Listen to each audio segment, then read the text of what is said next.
Left, your left, hey. Left, right, your left. You got it.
Truck it on.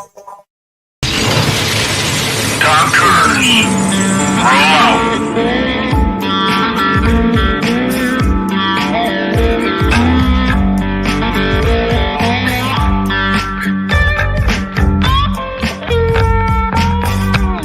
You're watching or listening to We Got Your 6 at 6 Patriot Playtime. We the people, the People's Patriot Project.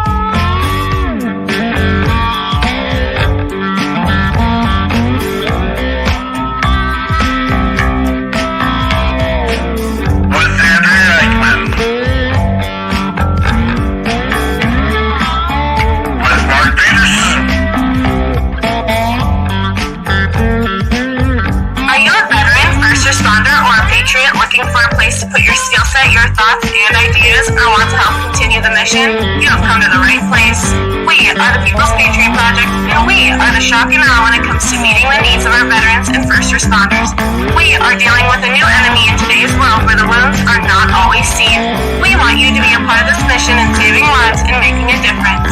Welcome to We Got Your 6 at 6 Patriot Playtime. Here's the We P3 team bringing you today's best heroes hits in the boots on the ground organizations that are saving lives. And as always, Patriot Pride.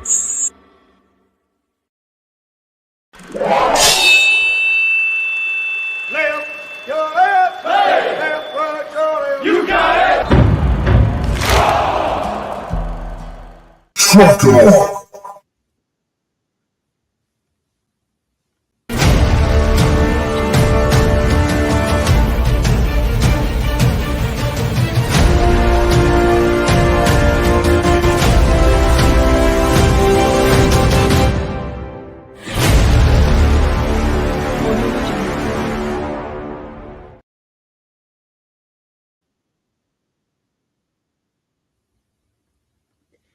Hello, Patriot people out there in the world. This is Andrea Eichmann here with the People's Patriot Project.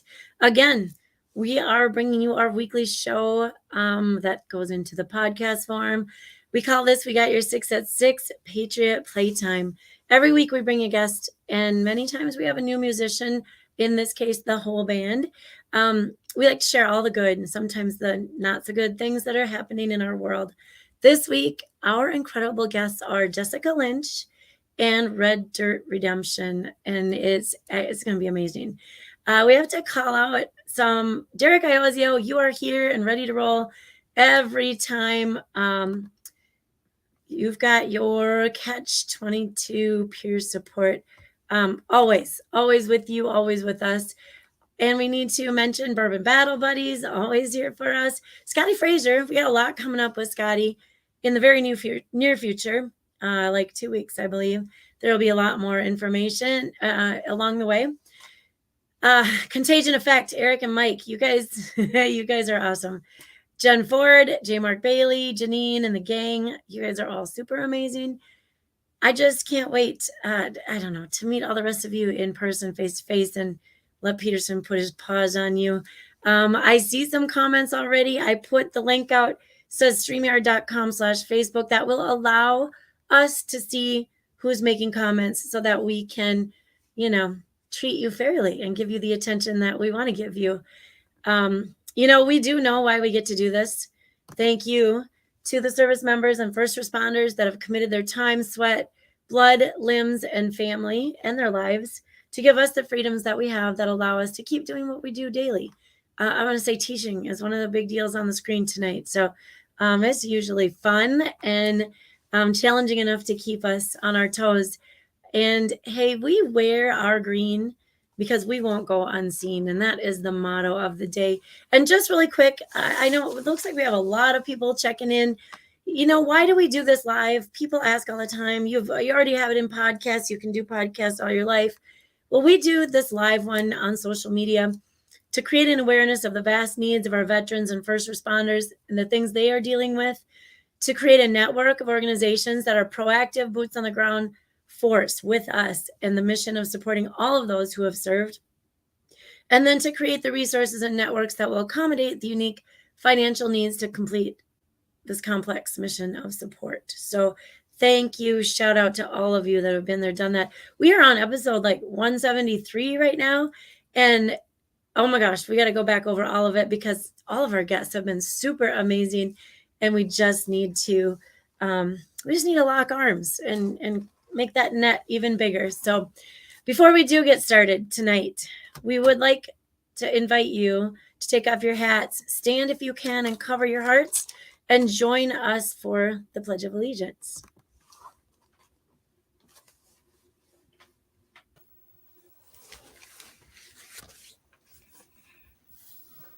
I pledge allegiance to the flag of the United States of America and to the republic for which it stands, one nation, under God, indivisible, with liberty and justice for all.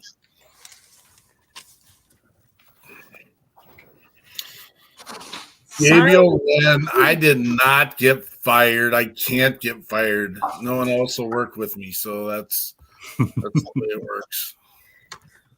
Is that? All these things fixed. Gabriel Wren, he's out there commenting. Hey, look what we got, man. This is exciting stuff. We've got a full crew on tonight. We are running. We got your 6 at 6 Patriot Playtime. It is the 22nd of October. I can't believe we're running into October already. I swore it was just early June, but I guess this is what we're going to do. Guys, I've been anticipating this show for a chunk of time with the amazing music and the amazing guests. Yes, every weekend we have amazing guests, but you can't argue that this is just taking another step in another direction and is gone. I do want to do a quick call out to Mr. Derek Iozio. I know Andrea has already been talking about him, but he has mailed his book to us, and it's a little endearing what he writes inside. And I'm going to say it right now. We got Miss Kimmer. It's Kimmer on with us, our guest from last week. But Andrea, thank you. I really appreciate your dedication, support. Thanks for keeping us all straight. Derek Iozio, and he is with Catch 22 Peer Support out of El Paso. The crazy, cool, fun part at the end here, he has in quotation, "We know why we get to do this." And if you follow our mission, that's what we start every show with. That's what we start every event with. We know why we get to do this. It is because of the amazing men and women who have given a drop of sweat all the way to their life to make sure that we get to sit here and run our mouths because they were willing to sacrifice something for us. which is even a more ironic looking at who our guests are tonight. And we've got a ton of people chiming in. Travis Partington, good to see you, brother. The Crutch Singers, Peggy and Bobby out of Texas. Operation Texas Strong. We got Mr. Oleg Schlager here with the Chatto Foundation.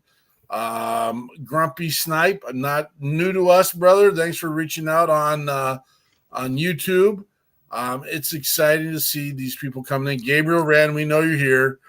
Miss Splinter. It's just the list keeps going on and on. Thank you, everyone, for being here. And you know what? The best way to get the message out and the foundation of making sure our green doesn't go unseen is by liking, sharing, and get your families and friends involved.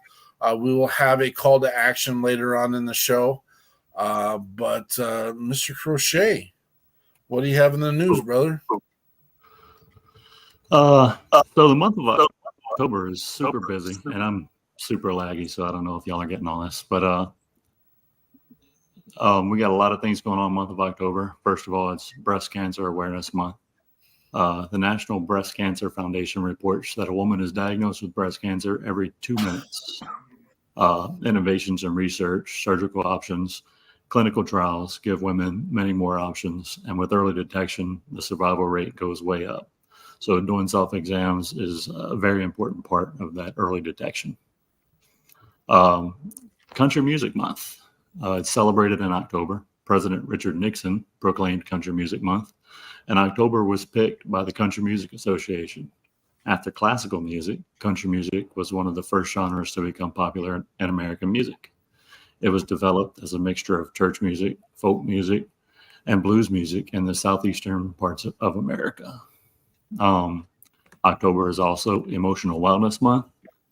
Mental and emotional stress can translate into negative physical reactions, a weakened immune system, and poor health. Emotional wellness refers to our ability to process feelings in a healthy and positive way and manage the stress of everyday life. If you feel stressed or overwhelmed, try a soothing activity like meditation or yoga to slow down and clear your mind. National Depression Education and Awareness Month. This is designed to teach us about the signs, the symptoms, and treatment options for depression. It also lets all of us know that seeking help, either from a counselor, a trusted friend, or someone in your community, is a sign of hope and strength, a listening ear, a comforting hug, empathy, and asking questions without judgment can go a long way to comfort others. National Domestic Violence Awareness Month. National Domestic Violence Awareness Month is recognized in October through educational events, community gatherings, and support groups. The purpose of the campaign is to remind everyone that ending domestic violence starts with one small action, whether that is seeking help or sharing resources. National Domestic Violence Awareness Month encourages those in abusive relationships to get help. But the month isn't just about learning about domestic violence, it's about doing something. Today, October 26th, is National Day of the Deployed. It is our day to say thank you to all military service members serving outside the U.S. and to their families who keep things running at home in their absence. It's hard to imagine a more challenging military assignment than taking servicemen and women to countries all over the world far away from home. Unless you know someone currently serving or have served yourself, the sacrifices that they make throughout deployment are difficult to comprehend. And here are a few facts about the U.S. active military. As of the end of 2018, active duty service members totaled over 1.3 million. 36% served in the Army, 25% in the Navy, and 25% in the Air Force, 14% in the Marine Corps. Women make up about 16.5% of active duty military. 45% are under the age of 25 and 8% 41 or older. Half of the servicemen and women are married, or slightly over half, and a small percentage, about 7%, are in dual military marriages. And these all present challenges that, again, you probably wouldn't realize if you hadn't been there. But October 27th is Navy Day. It's not an officially recognized at Navy headquarters, but it remains relevant to loyal Navy supporters who enthusiastically celebrate the day year after year. Navy Day appears on the calendar exactly 2 weeks after the United States Navy celebrates its officially observed birthday, which is October 13th, with 2 days hailing the men and women of the Navy in the month of October. October is a big deal for members of the armed forces who happen to serve in the Naval Warfare Branch. October 28th is National First Responders Day, and it recognizes the heroic men and women who make it their business to take immediate action when disaster strikes. Think about 9/11 for a moment. Firefighters, police, paramedics, and more rushing to the scene of whatever emergency or accident occurred to offer you assistance or relief in any way possible. These wonderful folks perform dangerous and difficult work, and we appreciate all of their efforts in making sure we all get home to our loved ones safely. An estimated 240 million 911 calls are made in the U.S. per year. A fire department responds to a fire every 24 seconds. Emergency medical services take care of 22 million patients a year. And 100 firefighters die in the line of duty every year. Their sacrifices should also not go unrecognized, as they are a large portion of the reason that we get to, can I say it? Lay our big fat heads on the pillows of freedom. Yeah, boy. That's what we got for the news. And because it is Country Music Awareness, that's not Awareness Month, Country Music Month. Real quick, I'd like to do a shout out. Last year at this time, me and Andrea, well, I'm just going to do it. It's me and Andrea. This is a huge contention of pride for me in my life. It was exciting. It was fun. I'm stalling because I can't find the button. But so we spent the weekend in I wasn't planning Nashville. on doing this, but I'm Mark Peterson with the People's Patriot Project. Surprise. And I'm Andrea Eichmann with the People's Patriot Project. And we are live here in Nashville at the Josie Awards at the Grand Ole Opry. Tonight we'll be interviewing several of the nominees for Josie Awards. Come be part of the shock and awe. Patriot Pride.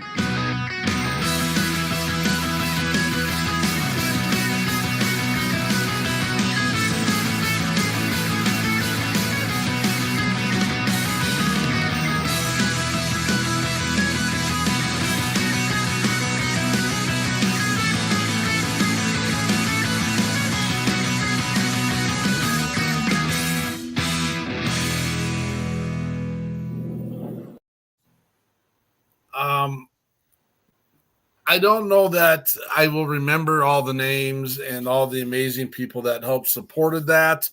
But we got to spend 5 days in Nashville and play 6 venues with some of the greatest artists in the country because they're all service members. And so I do want to reach out or do a shout out to Adam Martin and Blackbird Anthem and C.W. Wooten because we know that they are up for awards tonight at the Josie Awards. We wish you luck, guys, and bring it home. Represent well. We appreciate you guys. I got chill bumps just because I know what the atmosphere is like. I know what the space was like. We got the Goldens are up for musical group of the year with the Josies. And if you don't know who the Goldens are, it's the Oak Ridge Boys Plus is what it is. We had no business doing an interview with those guys, but how exciting and fun. We really wanted to be in Nashville this weekend next year. And I hate saying next year. We've got a lot of stuff in the works and we're excited about it, but we know that we know CW and Adam are going to represent well. So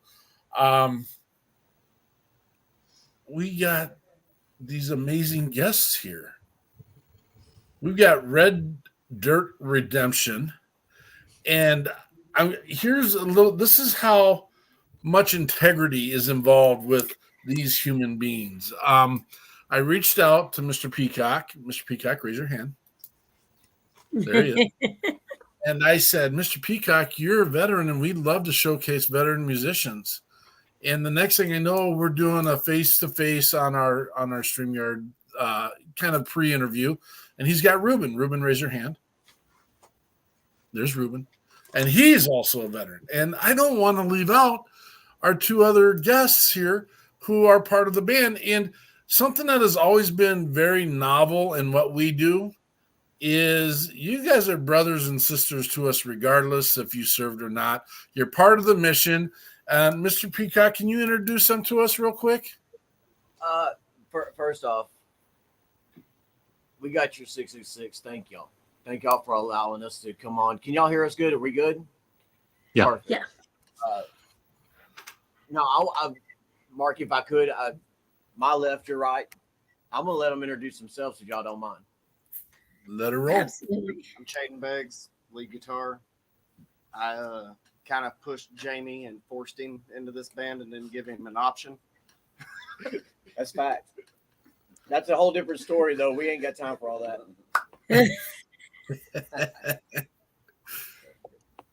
And I'm Zach Cohen, bass and vocals. We all four of us sing a little bit. Go ahead, Ruben. As y'all know, my name is Ruben Spencer. I beat on the drums a little bit for Red Dirt over here, and I scream into a microphone a couple of times. And what do you do? And what have you done? What have I done? Oh, yeah, sorry. No, I'm a prior Marine Corps. I was a 0311 infantry rifleman during my time, and honorably discharged now. Been home for a couple of years now. So. And I'm Jamie Peacock. I did 13 years, retired medically, United States Army. And as we sit, we're Red Dirt Redemption. And that's how we reunite on this front, and that's how we go. Well, and that's the piece that I appreciated, Mr. Peacock, is the fact that you're like, I am not doing this under the ruse of me. It's a we thing. It is what we as Red Dirt Redemption, and I want to applaud you. That deserves an accolade because that's character. That's not putting yourself in front of it. And the whole time it was like my boys are with me by my side, and we're going to do this together. And I just appreciate you. We know some front people, not necessarily in this network, but that would take that and run with it. And like, you guys follow if you want, but the entire time you have 100% said we're coming on as a group, and I appreciate you. No, we're one sound, man. I mean, that's the way we got to operate. I mean, we step to the mics, we step up, and we played a pretty big show yesterday. Probably the biggest that we've played. As we sit right now, I know we're getting into it a little bit, probably ahead of game. And look, I'm always that mule that gets ahead of the carriage. I've always been that way, and I've been in that way in the Army, and I always will. But we've only been a band as we sit for 3 months, and we went in front of I don't even know the final count, but how much? About 3,000 people yesterday, and we did what we did. When we step up to that mic, I got the mentality of 50% is going to hate me, 50% is going to love me, but if we don't give 100%, then they're not going to get that. The odds are going to be skewed. So we have to step as a group, and we can lead as a group, and we deliver as a group. Well, we appreciate you. We're excited to hear more, and we're excited to have you in the network in general, and we'll see where this all goes. We love it. It's going to be fun ride. Appreciate y'all again. Miss Lynch, thank you for your patience. Who the hell are you? Good question. Hi guys, thank you guys so much for having me on.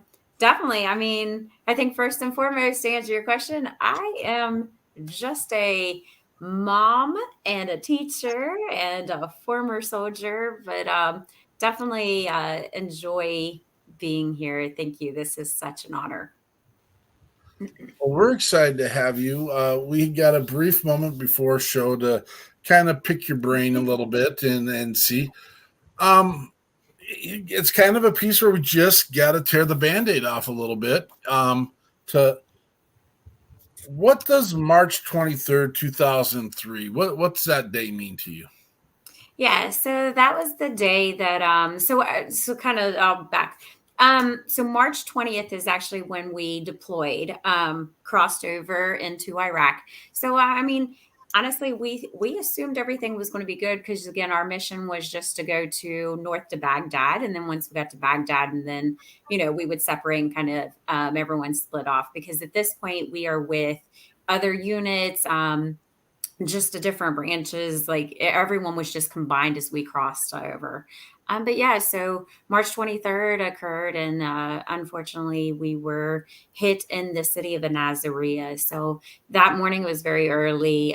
So it was definitely a day that will stick with me for the rest of my life, unfortunately. But I am just thankful that I am here and that I can continue with this life and be able to talk to other veterans, talk about the PTSD that I've experienced, or PTS now that they call it, since they dropped the D off of the end. But yeah, it's something that I will probably never, ever, ever forget.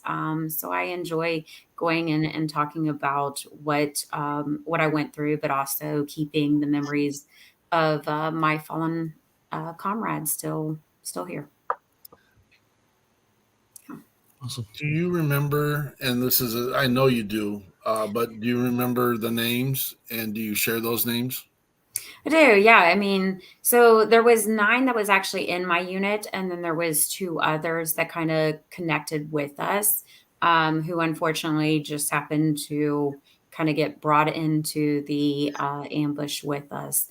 But yeah, those are comrades that I served. Thankfully, that I got to get to know and serve with for the year before we actually got deployed. Most of us were extremely young. I was only 19 at the time, but there were a few 18-year-olds that was with us at the time as well. So yeah, it was a very young bunch that just got out of basic. Most of us were kind of very fresh into our military career. So yeah, I think that's something that you just never forget. I think when they talk about that bond and connection that you make with others, it's absolutely is true. It's even with a very short term that I got to know most of them, it's something that you just never forget. There's so much more that I want to talk about here, and again, the pieces of what's your takeaway. We're going to save that for later down in the show. What does April 1st mean?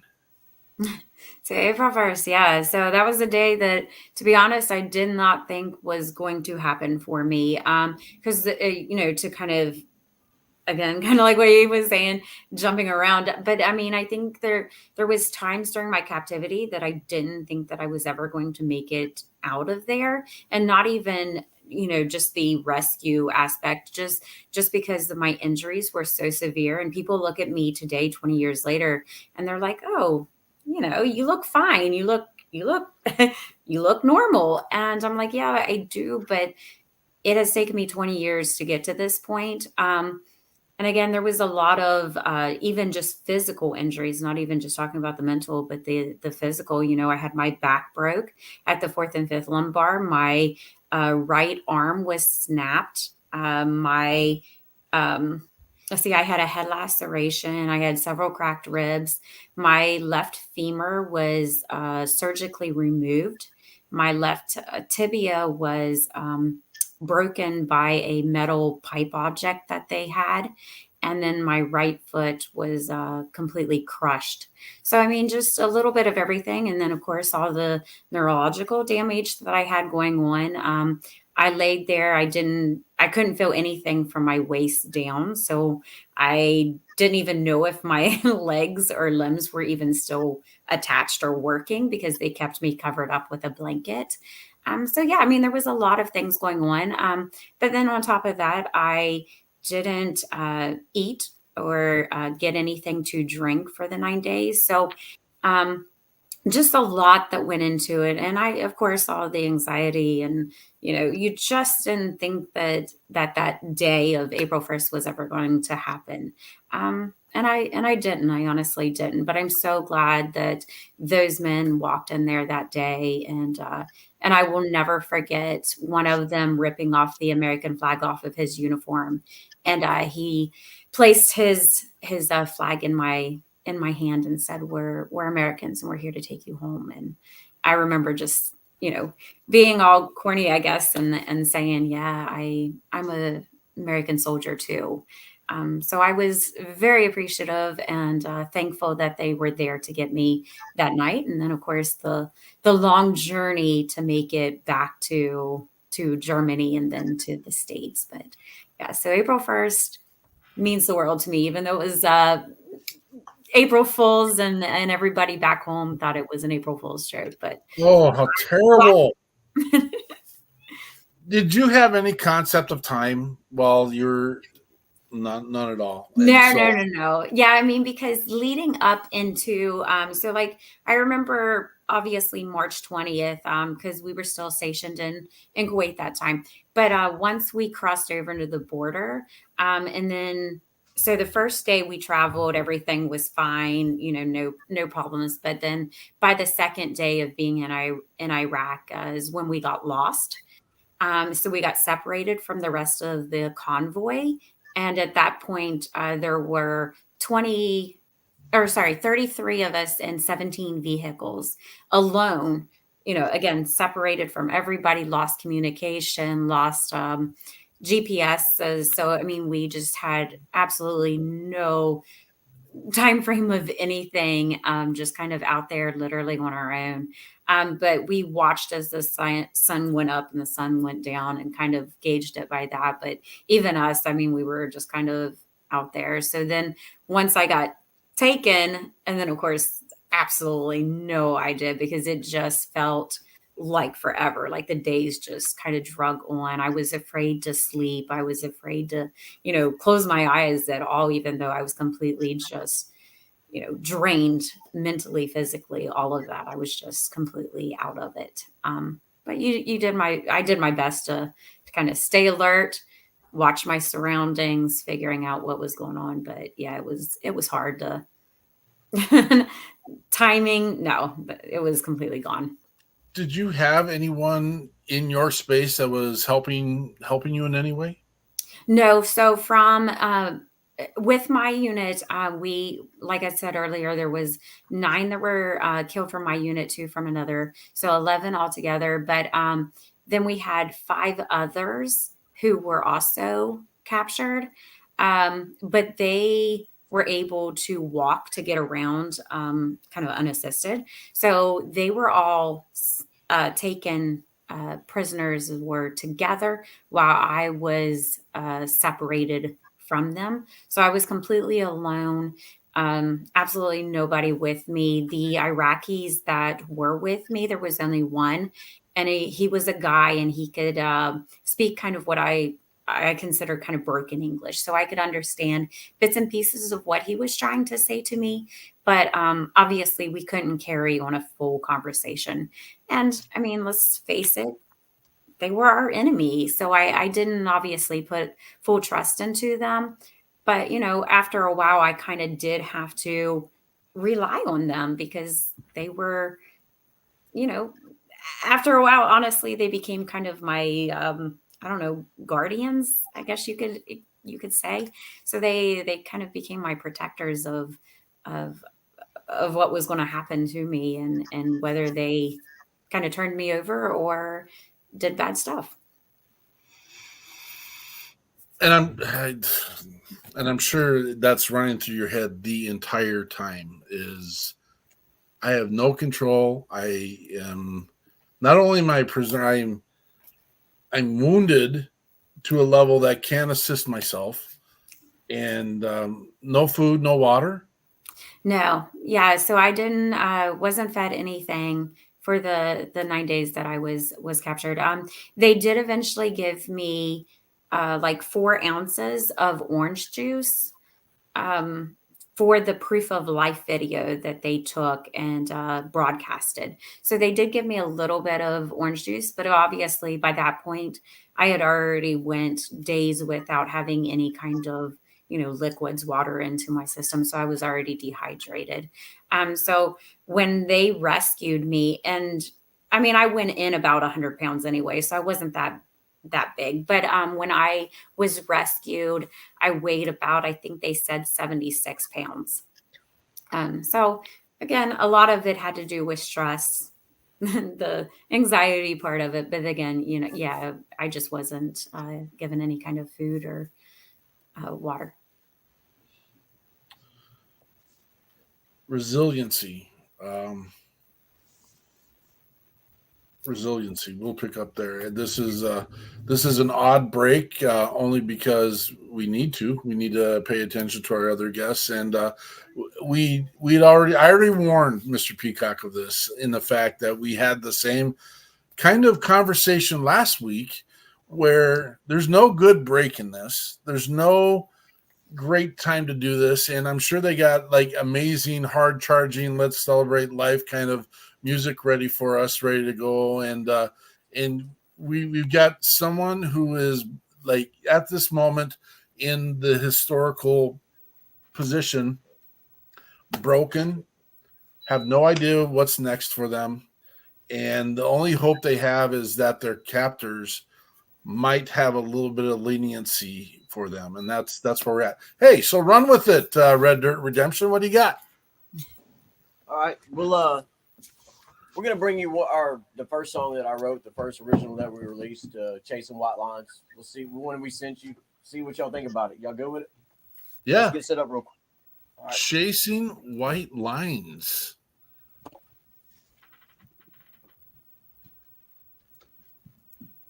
I probably could have given him a little bit of a heads up on this. Hey, do it. Race that go. Background. I mean, one of our hardest things that we had to deal with with veterans is the opioid crisis. They don't hear. They don't hear me at all.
Westside Texarkana, little after 5, running down this road, looking for the end of that white line. Don't know where I'm going, only know where I've been. Use a lighter on that Ferguson, it's time to line up another sin.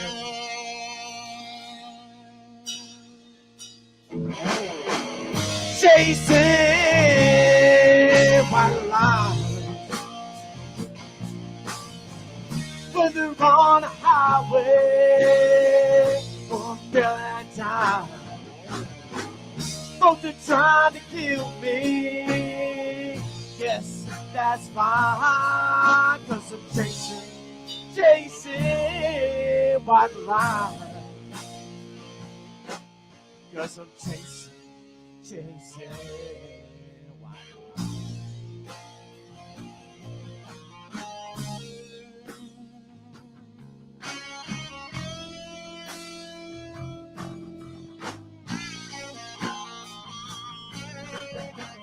in the middle of a hot damn desert, sitting in a tank. IEDs are buried too deep. Remind me to give them thanks. Being physically and mentally scarred comes with a price. I paid my debt to that through numbness and sacrifice.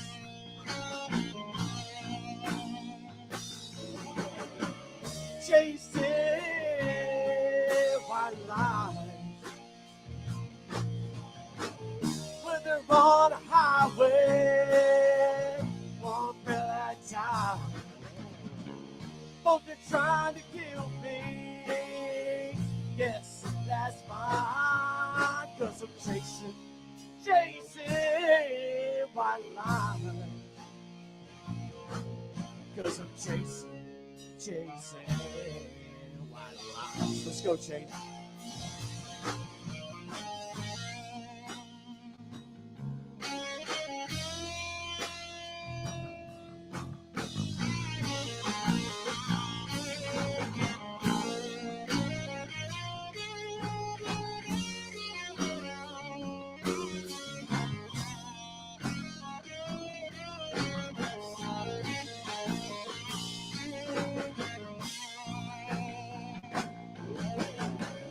Chasing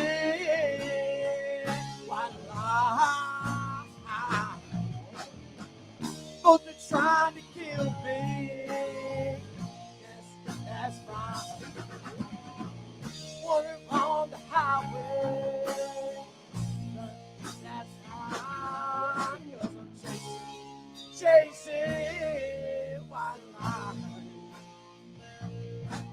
'Cause I'm chasing white lies.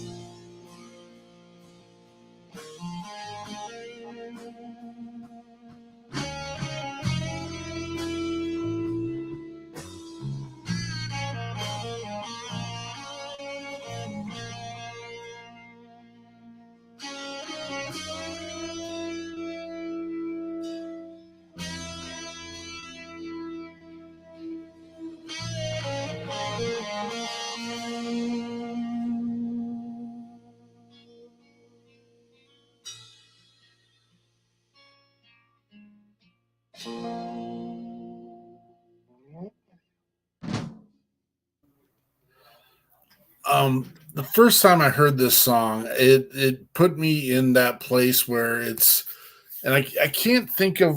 I told you the song the other day, and I can't remember what I told you, but it's that driving rock, later 70 driving. I love it.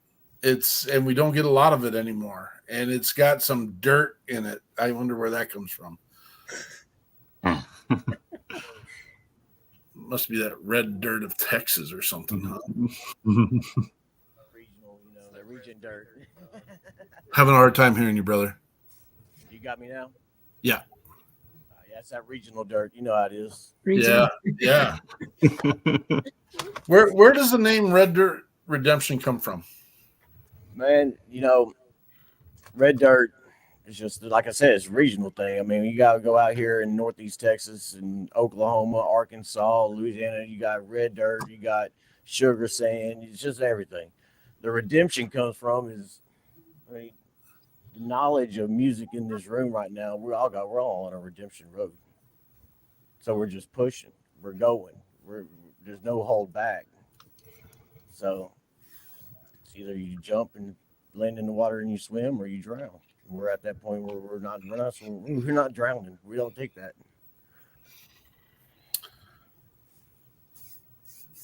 Tell me your message in your song. I mean, you gave a little prelude to it, but what's your message? What do you want people to get out of it? Man, when I wrote that, Mark, we, the opioid crisis hit the vet community really hard. I was a victim of it, but I was my own victim of it. You get what I'm saying? I don't put nobody on blast except for me.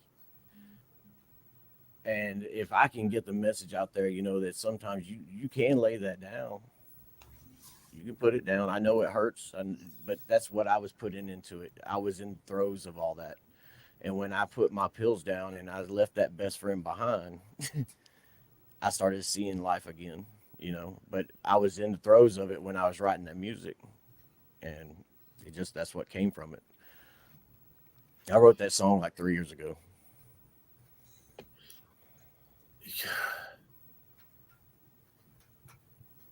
And this one over here, you know, they was trying to tell you the story about pulling me out of the shadows to get in this band. I showed him this song, and he was like, "Oh yeah, no, we're doing that. We're doing it." I said, "Okay, let's do it." We appreciate you. We talk to people all over the country, and we talk to our brothers and sisters that have been. They go to the VA and they get their help and they get their assistance, and for so many times they are putting on these cocktails. Now, you found this, and I'm hoping found the strength through yourself to say, you know what, there's something bigger and better out there for me. And we know that there's a lot of our men and women. I am not ever going to say just drop your stuff, and I'll never say that. But we've heard the conversation of many of our brothers and sisters that like, I just had to do it for myself. And I've seen some good progress, but at the same time, please talk to your doctors before you do that. I know we're talking two different things here. One is prescribed, one wasn't prescribed. I know men and women are doing what they can to lessen that pain, both that emotional, both that physical, and you'll use whatever tool it best fits you. I know what also helps that is reaching out to your brothers and sisters and have them come by your side and be with you, and do the steps, man. Do the steps. That's not referencing any other thing other than one step every day, and making sure that we get to talk about it tomorrow. That's it. Again, call to action's coming up here, but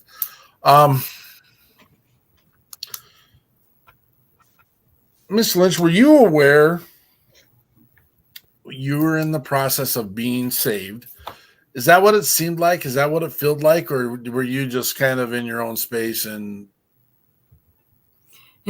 Yeah, so honestly, I didn't know what was happening at that moment. I'll be honest. I knew that when I heard them yelling, "Where is Private Lynch?" And even though it was in English, I just honestly, I had no idea what was happening, because I was kind of locked in this little tiny room with those two Iraqis kind of guarding me. So I didn't know what was happening on the outside of those doors, but I knew that when I heard my name that I was kind of the target, whether this was going to be good or bad. But yeah, once I saw them kind of standing there next to me and, you know, talking to me in English and me understanding everything, it kind of hit me that, oh my gosh, this is actually happening. But there was so much chaos just everywhere. I mean, there was, you know, bombs exploding on the outside, and, you know, they were trying to do the whole diversions and, you know, getting the attention focused elsewhere, that it was just a lot happening. And it was a lot for me to take in. Like it was hard to kind of stay focused of, you know, here, this is what we need to do. But once I reached the helicopter, I don't remember too much about anything. Like I was completely kind of out of it. Cause at that point I knew that I was in good hands, but they also kind of, you know, sedated me to make me a little there was bit a more corpsman comfortable. right there by your side, and had assessed a 9-day-old, 8-day-old injuries, and knew that you were in trouble, weren't you? Yeah, it was not good for a while. I mean, obviously I knew that I was going to be okay. it was a tough recovery at the very beginning. Not only was I completely drained and just had nothing in me to give, which is it's hard. I mean, it's mentally it's a hard thing to kind of overcome. So I fought it with all that I could and kept that, perseverance and, just that upbeat attitude of, okay, I can do this. I just endured, probably the worst things that I have ever gone through. And I knew that now it was going to be okay. It was just now kind of focusing the attention on physical therapy, those surgeries that I kind of really was put through the ringer those very first few days that I was in Germany. But again, it was mainly the back surgeries, the leg. They took out the infected rod that the Iraqis had put in. So once they removed my femur bone, they replaced it with a 1940s era rod that was too long for me. So, and of course it wasn't sterilized. It was dirty. So once they placed that inside of, my leg, it caught a severe infection. So, at one point the Iraqis were actually going to amputate the leg to kind of save it. But yeah, so it was a lot of surgeries, a lot of trying to get me back to, just a healthy attitude and, mindset of, what, I've got to do this. I've got to do this. And that's where I'm at today. I know that I was saved for a reason back then, because everyone else in my, not my unit, in my vehicle. So there was 5 of us in the vehicle, but, the 4 men, the 3 men were all shot and killed. And then the driver, which was my best friend, female, she was sadly killed by head trauma. So, I mean, yeah, I could have very easily also not made it.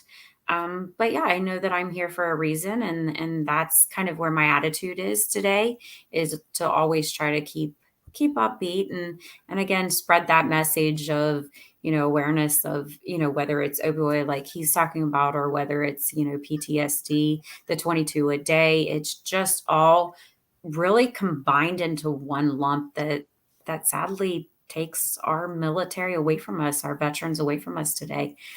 So yeah, that's where I try to keep a mindset is just strong. And because it was weak in the very beginning when I was rescued.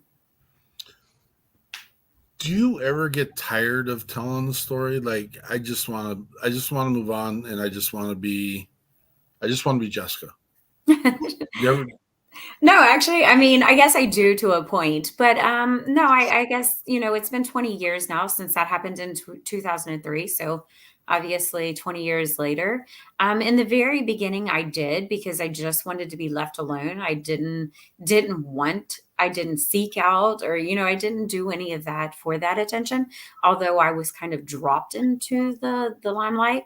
But yeah, I mean, now it's 20 years and I've kind of accepted of who I am and how I've heard so many others say, you know what, you inspire me. So and so inspires me. How can I, do what you do, whether it's, getting up in front and talking about it, or just going through physical therapy, or, any kind of help that I can provide to others.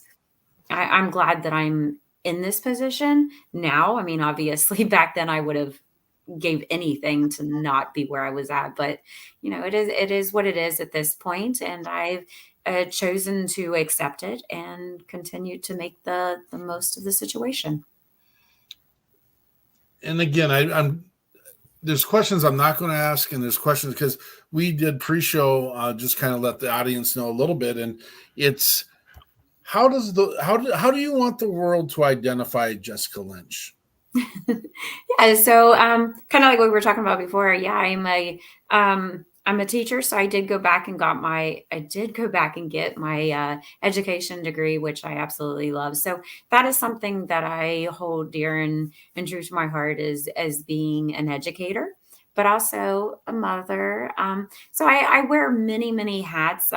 Obviously, motivational speaker is one of them, but I think that I will always be known as a former repatriated Jessica Lynch. But I take it with a grain of salt and do the best that I can and continue to live the best life that I physically can. And that's for my own personal being, not for everyone else. But I know that, this is something that I still need to do.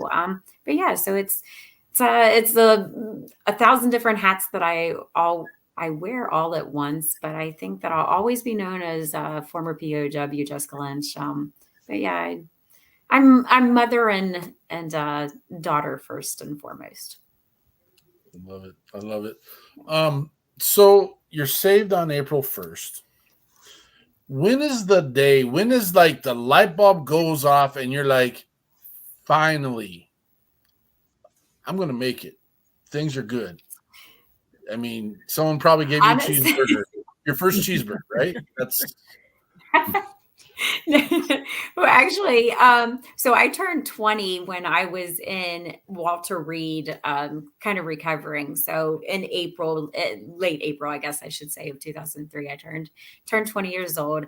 And I think at that point, when they let me have a birthday cake, is kind of when I was like, oh, all right, see, I was given this opportunity to continue on with another birthday. I am truly blessed. But I think that's kind of when I was like, all right, I'm going to be okay. I'm officially, I've made it. I'm okay. Even though, 20 years later, I'm still like, oh, now I'm, 40 and I'm feeling it when you bend over and you're like, oh, I can't be doing that anymore. That hurts my back, or my knees are out of place.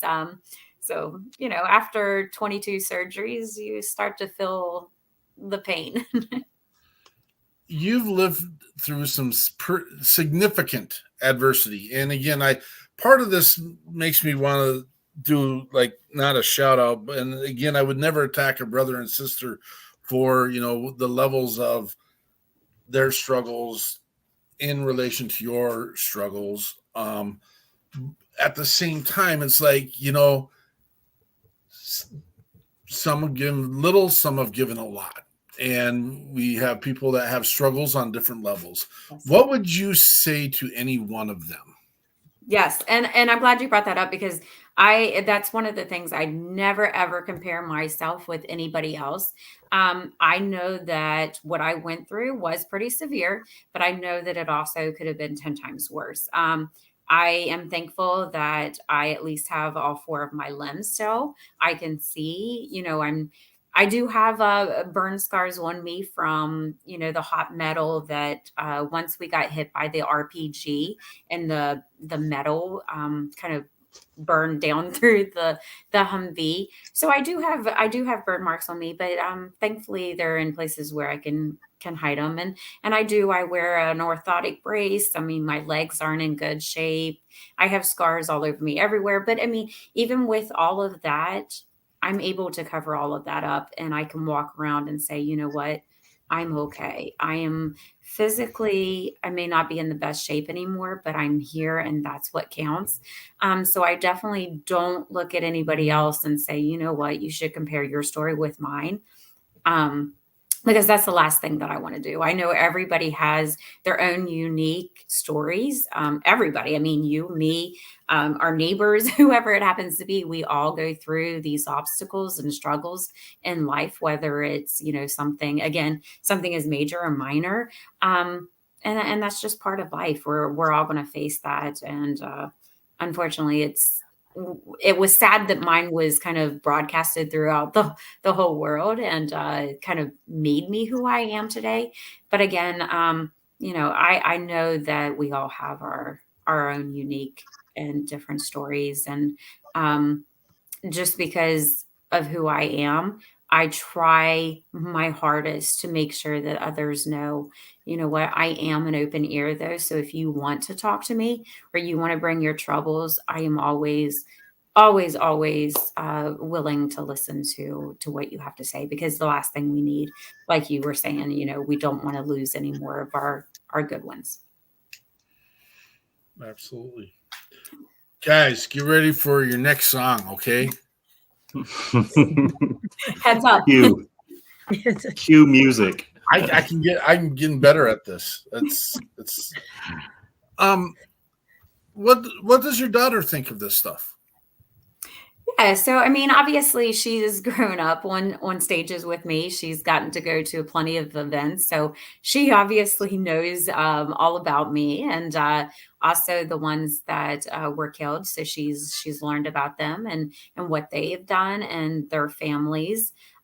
She goes out to Arizona with me every March. We go out there for a memorial service to honor Lori and the others. And then that at that point is when we get to meet up with some of the others from my unit, as well as most of the former POWs. So yeah, she's growing up around this. I'm no one special. I'm just I'm just mom to her.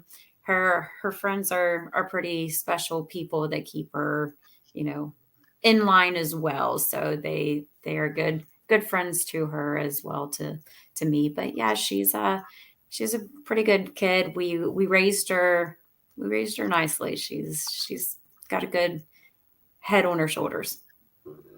Well, I wonder where that comes from. It seems like she might have a good role model. I don't know.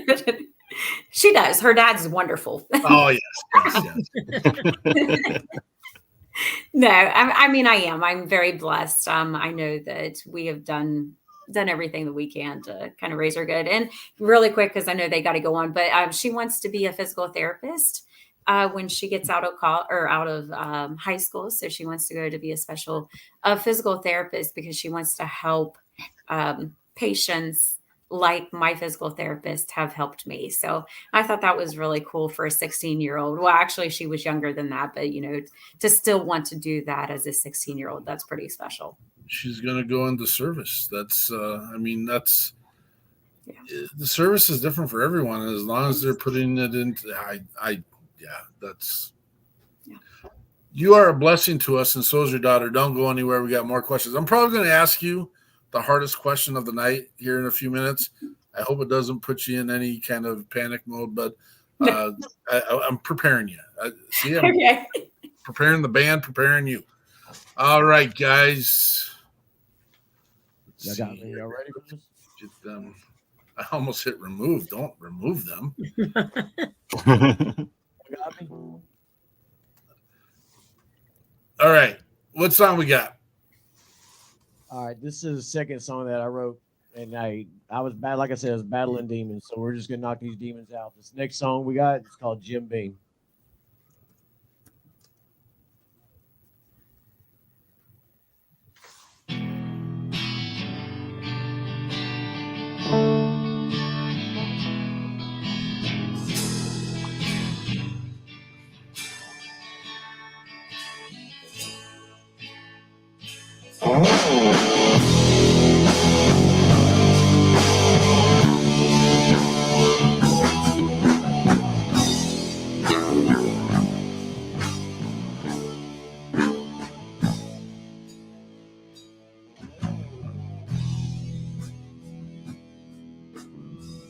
At 6 I remember being out of sight,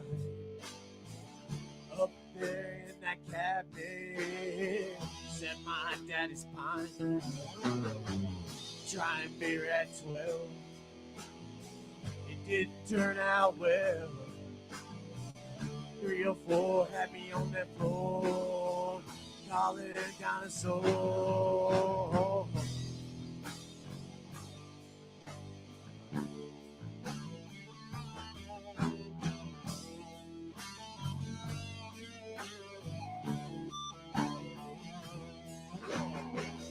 21 couldn't hold a candle to me, drowning on handles. Yeah, starting that second shift, I was killing fists. 27, I returned from combat. Even there, Jim had my back. Came with that little note. I love you, son. Keep your eye on that scope. Ho, ho.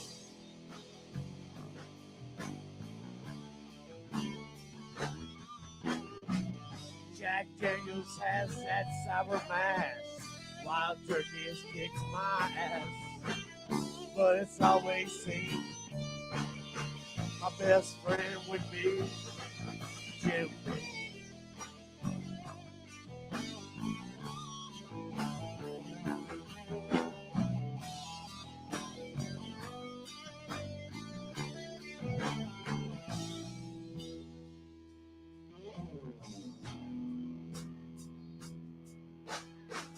Here I sit at 42. I did what I had to do. So I asked him to stop by. Jimmy Beam's always been there for me. But my eyes had to open to see that even best friends, yeah, they gotta leave.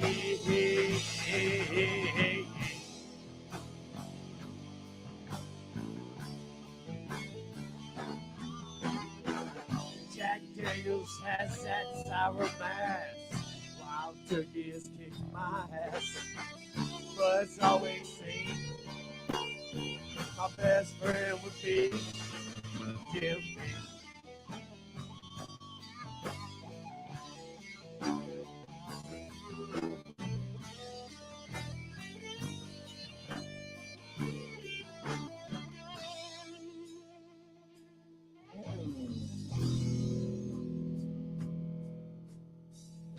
At 6 I remember it being out of sight.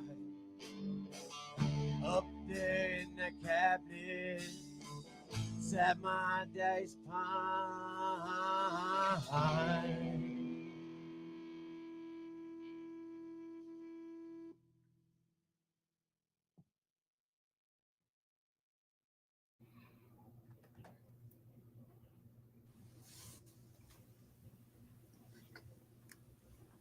Mr. Peacock, tell us the story behind that song.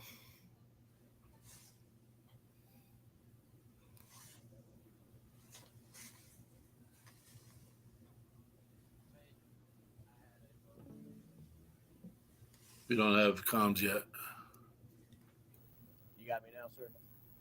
One more. A little bit more. You got me now? There we are. All right. No, man, on top of my opioid problem, I had a love obsession with Jim Beam that started at a really young age. And I learned that it was a really bad thing to do. So the song helped me. I haven't really been drinking in probably 7 years, 6, 7 years. So I put the ball down and I seen life get better.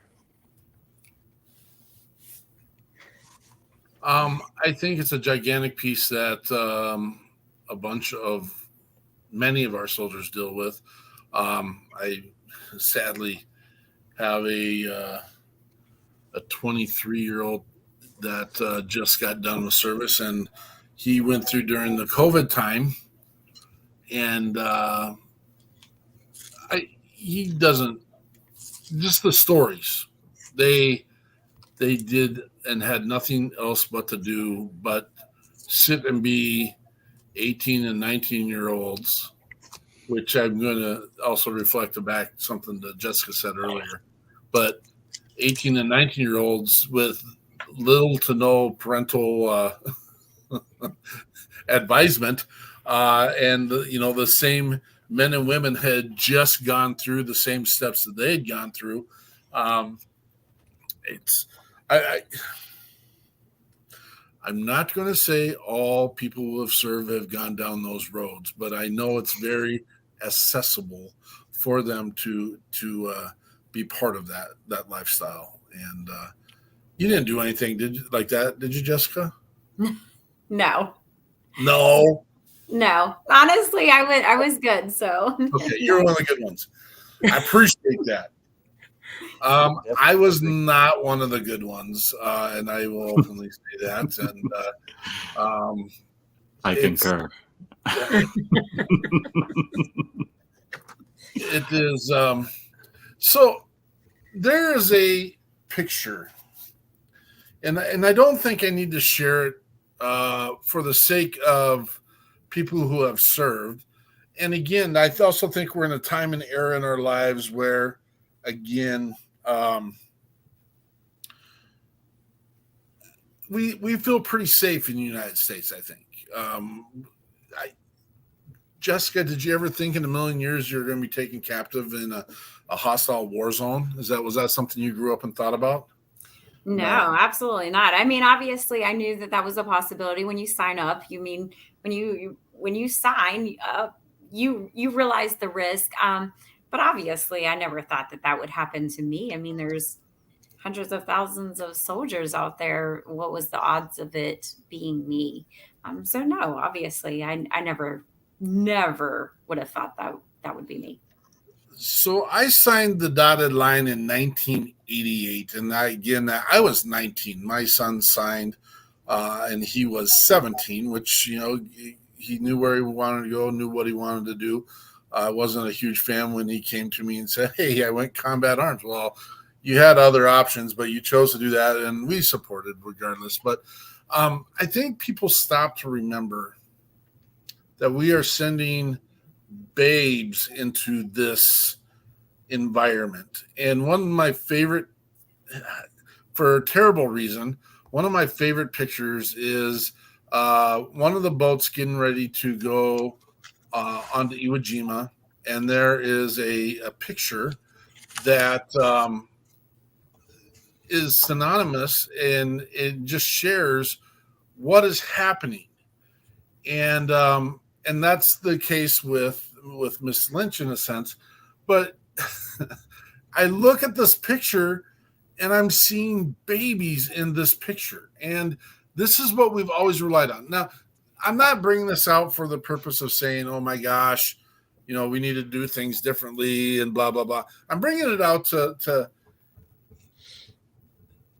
I know as a 19 and 18-year-old, now that I'm in my 50s, whatever year that is, 19 and 18-year-olds aren't the brightest folks on the planet. And they want to, I'm sure these guys would have been rather more excited to go play baseball than to pile into the back of a boat, get ready to storm the beaches of France and Iwo Jima. And so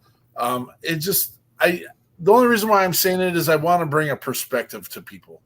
I know that everyone that this goes into combat, goes into these scenarios, I know is this stoic, metal-chinned human being that has a chest the size of a barrel, and that's not the case. That's not the case. And it's on all sides. It's not just Americans. It's everywhere.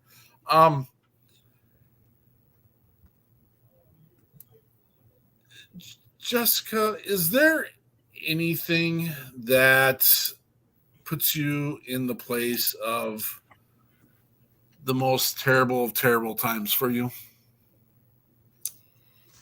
Oh gosh. No, I mean, obviously, I think that was probably one of the most devastating moments was during the ambush itself. Again, because you just did not know what was happening, and there was so little of us against an entire town that it was hard. And then once we realized that it was lock loaded and let's go time, but that's kind of the moment when we realized that most of our weapons would eventually jam and we couldn't get them to work at all. So I think being fired at and not being able to protect yourself is one of it was scary. It was a scary moment. And then obviously I was then knocked unconscious and later obviously taken as a POW. But yeah, that's probably one of I don't think anything in my life will ever top that moment of that Sure. ambush. Yep.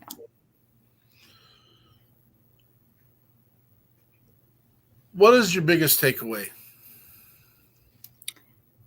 With everything, I mean, in life, I think for me, it was, I knew at that moment, I don't know. I mean, honestly, I knew that things could have turned out completely different, but they didn't. And for me, I took me a little bit of time, but I realized, you know what, it happened all for a reason, and I was able to kind of turn everything around, because I could have very easily kept that mindset of I'm injured and I don't want to do anything else for the rest of my life, but sit here in sorrow and pity and self-loathe and, that rabbit hole that most of us have experienced, and even non-military, but we all have done that, of self-pity and not want to do anything and not want to wake up the next day. And so I think I could have definitely stayed in that moment in life and never gotten over it. But there was something within me that said, you know what, I was given this opportunity to continue on for a reason. Live it the best you can. And then, of course, that's when I was like, you know what, the first thing that I wanted to do is go back to school. I want to be able to become that kindergarten teacher, which is the reason I went into the military in the first place. So, yeah, I think that just kind of everything, it was just a moment of, I don't know, looking at life and saying, here we go. Let's change this all around and not stay in that moment of time back in 2003. Let's do something about this. So yeah, and then here I am 20 years later with that mindset of, oh, we're still working at it. I don't think I'll ever have, the greatest life but I'm here, and that's what counts to me. Have people reached out to you in regards to the situation in Israel and Gaza? In regards, we're hearing about people being captive and held hostage. Are they reaching out to you? Oh yeah, obviously. I mean, I've had reporters for weeks now. Especially in the past week, it has gotten worse. But once they started getting captured, taken hostage, that's kind of when it really all started. But yeah, over the past week, it has been a little crazy for my PR team. But yeah, I mean, obviously, it's something that I wish nobody would experience. And I can only imagine what these ones, especially the two ladies, they just got released. So thank goodness for that. They're safe, and hopefully they don't have any long lasting trauma that most of us unfortunately have to experience. But yeah, so it's one of those things that I definitely praying for them, and let's hope that no more become hostages, and the ones that are, they make it home safely to their loved ones. Yeah. Outstanding. This is what I'd like to do. I'm going to ask a question to Red Dirt Redemption. Then we'll get set up for our next and final song. We'll hear the song. Same question back to Jessica, and then we'll go through our closing segment. Does that sound like a good plan for everyone? What is next for Red Dirt Redemption?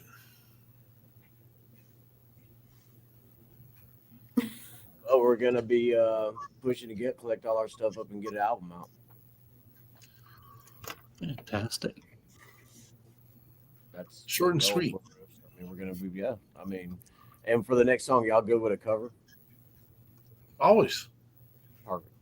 Only if it's Simple Man, though. That's the only one we let. Only Simple Man we do is the Charlie Daniels version. But we're gonna I'm joking. I'm joking.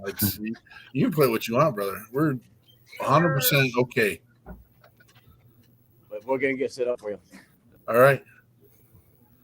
Outstanding. Jessica, what's next for you? Yeah, so I actually, I mean, other than having a completely full lifestyle as it already is, just having the 16-year-old, obviously, she takes up most of my time. But no, I'm working on a new book. We're going to have that released next spring. So it has nothing, well, I mean, I guess it has stuff to do with what I went through, but it's not like a follow-up book. It's more about kind of the upper the better side of life now, and how things are going. And so it's not really a follow-up, but more of kind of stories and things that are on more the positive side of kind of. I can't even really talk. I mean, I don't without giving too much of it away because I don't want No, you're any fine. spoils. But yes, we're working on that, and again, it's not a follow up book of anything that has to do with Iraq, but obviously it's my life. It's going to have bits and pieces of that in there. But yeah, so it's been crazy, and again, just teaching and still going around and speaking to audiences. So it comes in the form of a compliment, but at the same time, it's our guest last weekend who went through some hell moments herself, and at no time do I wish any of these things to happen to anyone in the world, and that's the hardest piece to fathom. And I get angry. I get angry. I'm an angry kind of person to begin with, and it is what it is. And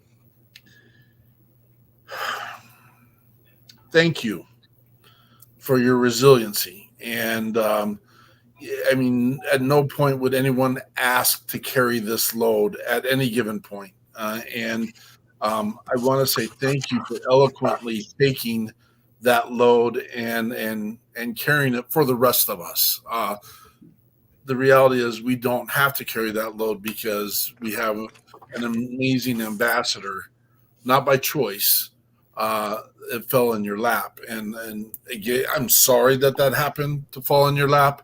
And again, it's not a piece where I want to say you're the perfect person for it to happen, because that's not it either. It's, but for some reason, when the stars align, it fits that finale type piece. And I wish I could carry and take every piece of that away so you don't ever have to have experienced it, but that's not realistic. And you are a blessing, and thank you. And thank you for your service. Thank you for your continued service. We have been blessed by you, Miss Lynch, and what you've gone through. And I hope that we can find a way. Are you still interested in being an ambassador through this? I mean, if we had an opportunity come Veterans Day next year, would you be interested in being involved in something?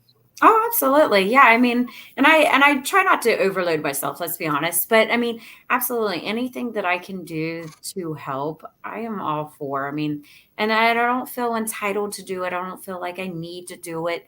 I do it because I love it. I love just being able to, one, be a voice for those that don't have a voice or can't find their own voice to do it. So yeah, I love being a part of projects, especially like this, that are good. So yeah, absolutely. I just think you're going to look good in green. That's the main thing. Our green's not going to go unseen, and we know why we get to do this. That's right. Red Dead Redemption, what you got? All right, we're going to bring you Hurricane. Let's go with it.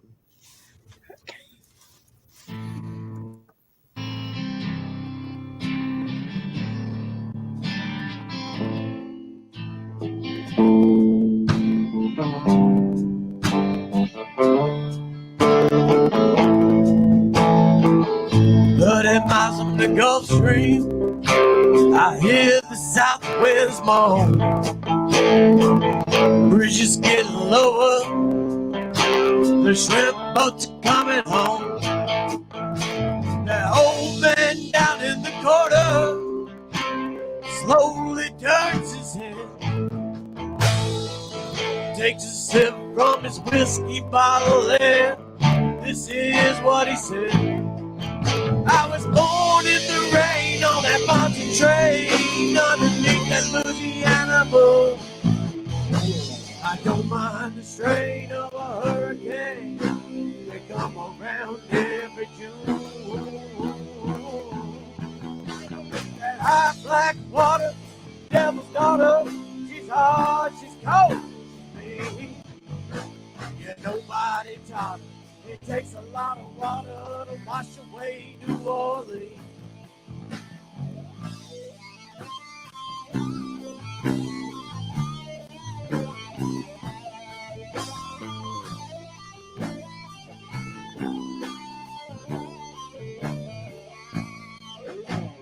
They came down from Chicago, he's gonna set that levee right. He said, needs to be at least 3 feet higher, won't make it through the night. But that old man down in the corner, he said, don't you listen to that boy. That water be down by the morning, and he'll be back to Illinois. I was born in the rain on that mountain train underneath that Louisiana moon. I don't mind the strain of a hurricane. They come around every June. That high black water, devil's daughter, she's hard, she's cold, she's big. And nobody taught her it takes a lot of water to wash away New Orleans. Yeah.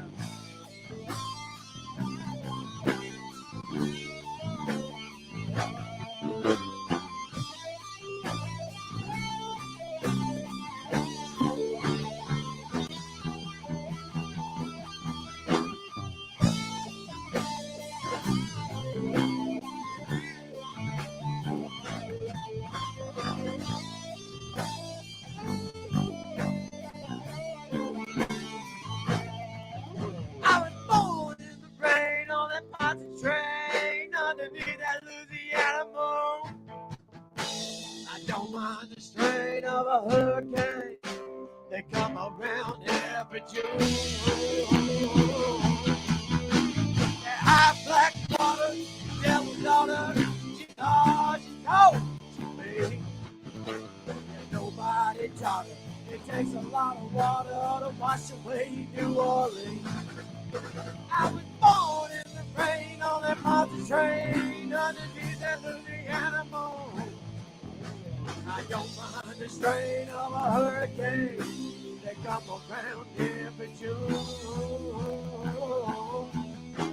That high black water, devil's daughter, she's hot, she's cold, she's mean. Yeah, nobody taught her it takes a lot of water to wash away New Orleans. Yeah, nobody taught her it takes a lot of water to wash away New Orleans.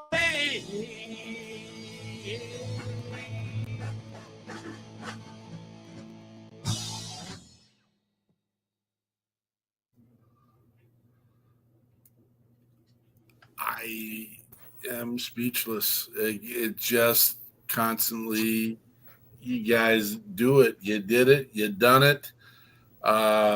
You're appreciated. You are going to get stuff done. We're excited to have you in the network. Thank you. Thank you, all of you, for being here tonight.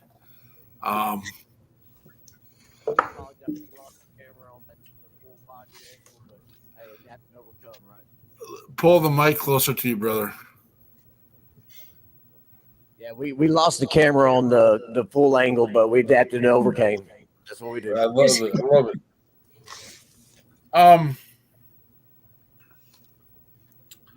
Wow. Way to end. I mean, let's just drop the mic and go. But our call to action. In our world today, we all have a device in our presence. This is simple. It's simple. We have conversations regularly. I see people get upset and flustered and saying, what can we do next? We've got 46,000 organizations in this country saying they're helping veterans and first responders. And we've got 6,000 veterans committing suicide yearly. That was going to be a bit rich there. I apologize. Do your jobs, first of all. Sorry if that sounds a bit aggressive and gruff. Do your jobs. If you're saying you're doing it, do it. If not, get out of the way. There are amazing organizations out there that are getting the job done. And if you are creating, our enemy at times creates chaos so that they can discombobulate or franchise or disorientate the people that they're in combat with. If you are saying you're helping veterans and you're not getting it done, you're doing the exact opposite. And I'm sorry if that hurts your feelings. I will gladly screen and field a conversation with any one of you at any given moment. And here's the deal. If it's a piece where, you've lost energy, you had the idea, you lost the energy, and okay, we're with you. Just like Red Dirt Redemption comes as a force, we can come as a force as well. And let's just get everyone on the same page. Do not create the chaos. Do not create the havoc. Let's do this together. We've got amazing groups and people that were on tonight.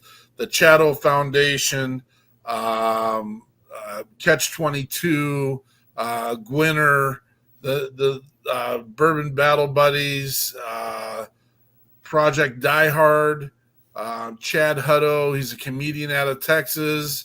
Grumpy Snipe. Thank you for being here, brother. We haven't ran into you in the past, but we hope to get to see you again. We hope you can come see us on every Sunday at 1800.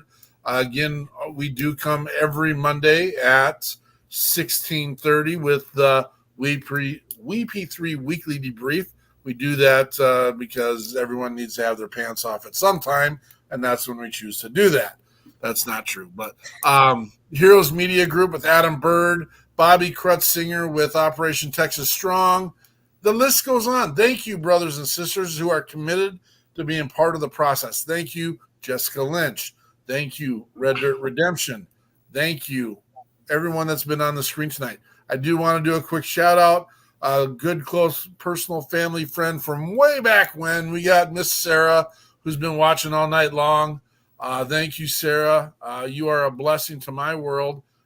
Sorry, I'm taking that selfish moment, but little sister of a high school friend that stumbled on and wanted to just share that she's watching, and she thinks I'm funny, and that's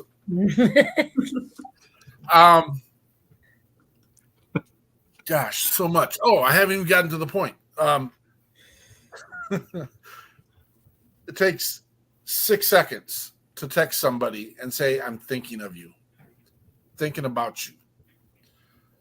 Do it by a 6-pack, 36 seconds. And again, I jokingly, and it's probably not something we should joke about, but I sit on the toilet longer than 36 seconds in any given day. So I know I've got the time. Don't be selfish. Put Brick Baker away for a second and reach out and say, I've been thinking about you. It may resurrect a conversation. Sorry, not sorry. It may. I'm going to challenge you. Do that dark one. Do the one that you didn't think you could recover. Do the conversation. I live with some regrets in my life because I let some people just waste away. And that's on me. And again, I get to carry that. I've adapted, and it is what it is. But don't let people that need to hear the good word. Don't let it slip away. 6 seconds. I was thinking about you. Our green won't go unseen, right? Of course, we always love we are the shock and awe. We will make a difference. We will blow this up. We will be in your face, and we will make a difference. So what's our closing, Jonathan?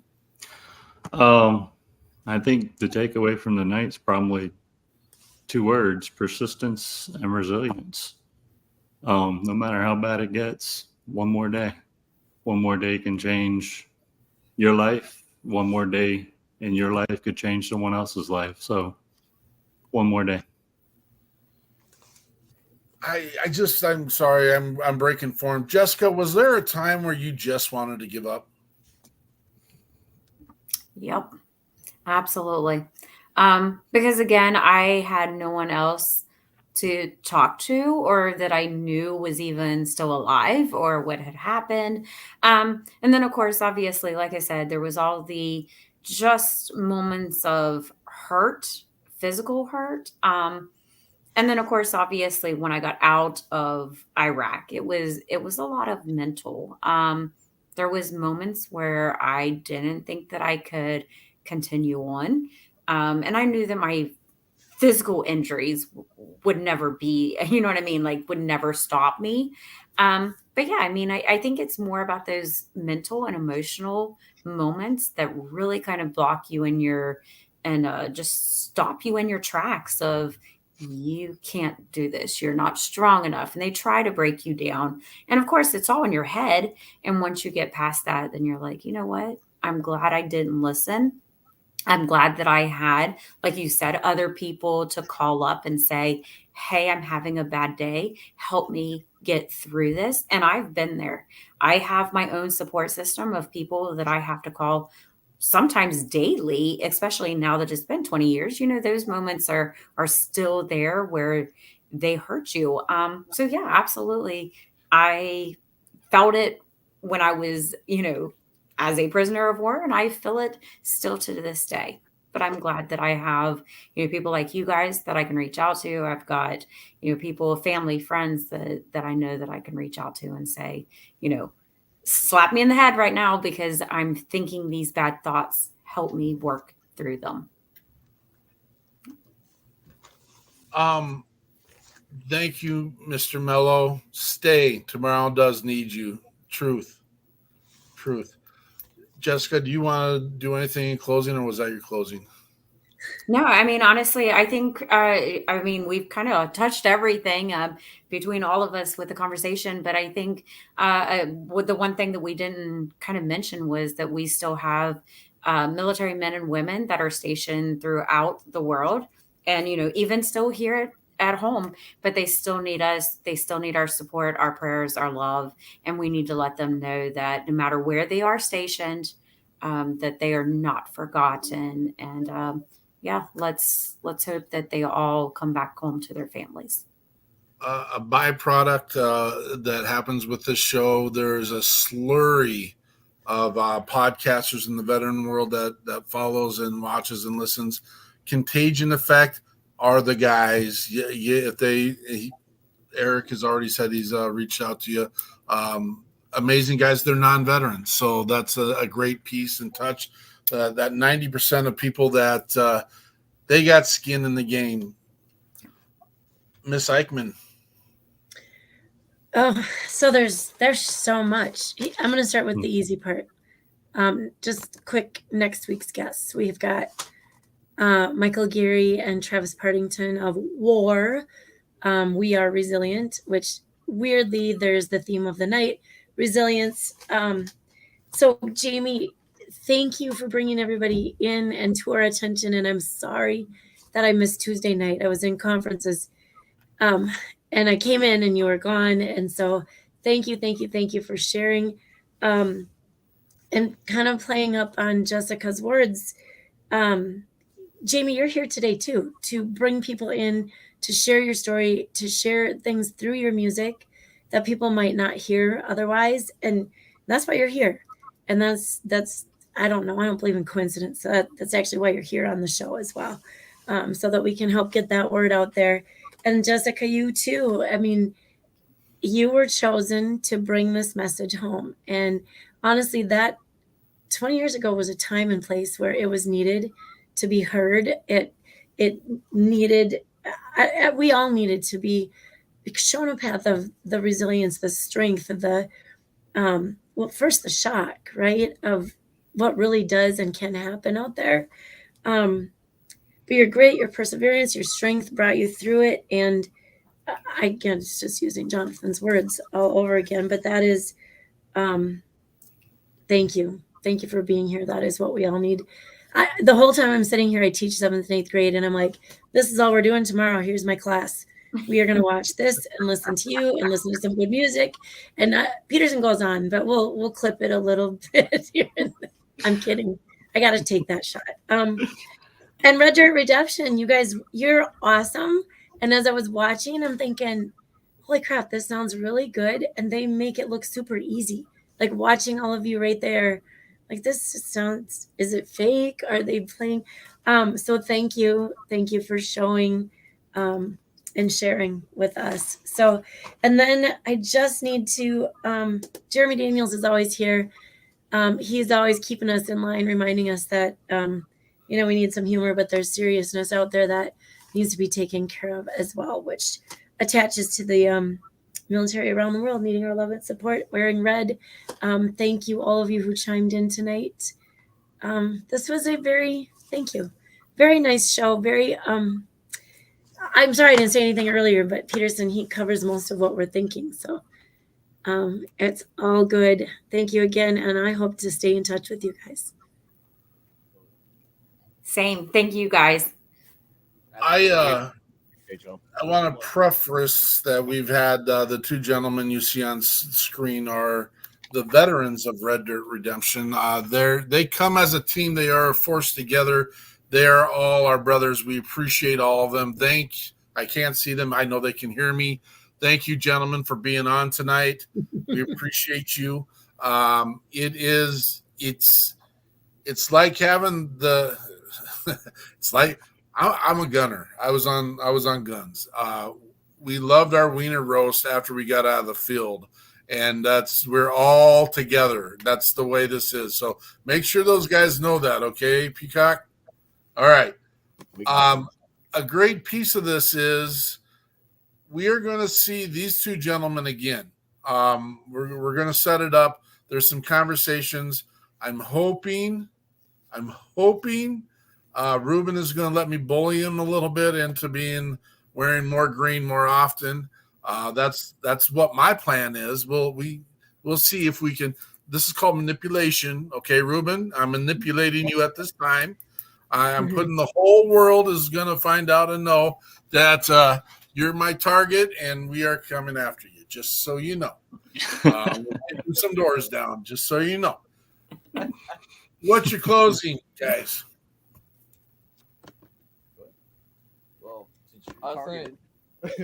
Well, since I'm kind of on the hot spot here, but I would say definitely keep an eye out for the music. We're always trying to really bring the focus to a lot of mental health things, telling stories, making people feel comfortable with being uncomfortable, especially if talking about, you know, everything that's going on up here might be a bit hard, but, you know, my biggest goal, especially as a musician, I think I could speak for the rest of the band about this, is that we want to be able to create a great space where people could really come together and through all these different messages of what we spread through the music. And, you know, for all the people out there wanting to fight for themselves, and, you know, some people are struggling to wake up every day. And my personal message is keep on fighting. That's it. Keep on fighting. Love it. Thank you, all of you, for being on tonight.